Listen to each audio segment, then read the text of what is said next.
So in Game 7 Sunday night, Deandre Ayton, he played only 17 minutes. That's the fewest in any postseason game of his career, and he only scored 5 points. That was also a playoff worst. And he was actually pulled with 8:26 remaining in the third quarter, didn't get back in the game. That was after exchanging words with Monty Williams on the bench.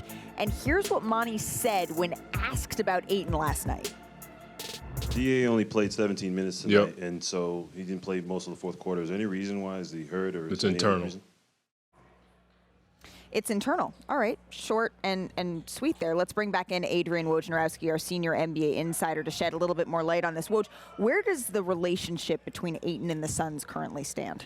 Well, Malika, going into the season, Deandre Ayton, he did not feel valued by this Phoenix organization. They were not able to come to an agreement on his rookie extension. He saw all the other players in his class, or many of the top players, get extensions. He wanted a max deal. He would not move off that.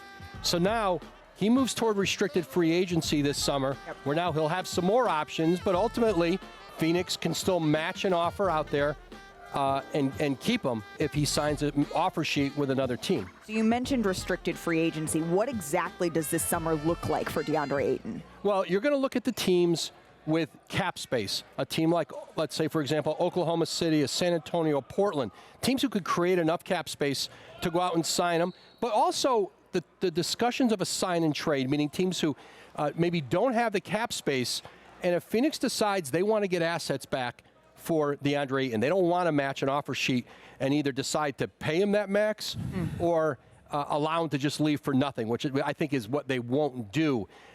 There'll be a lot of conversations around the league. DeAndre Ayton's going to get a max contract in the marketplace somewhere. Phoenix really has to look at their sort of the allocation financially of how they want to distribute salaries, money. That's what this is. The relationship with Monty Williams had been one of the real benefits. I think their ability to work together and build a relationship. It'll be interesting to see how that season ended impacts this, but it's going to be really one of these stories of this offseason because DeAndre Ayton, there are a lot of teams lining up to figure out how can we acquire. Thanks for watching ESPN on YouTube. For live streaming, sports, and premium content, subscribe to ESPN+.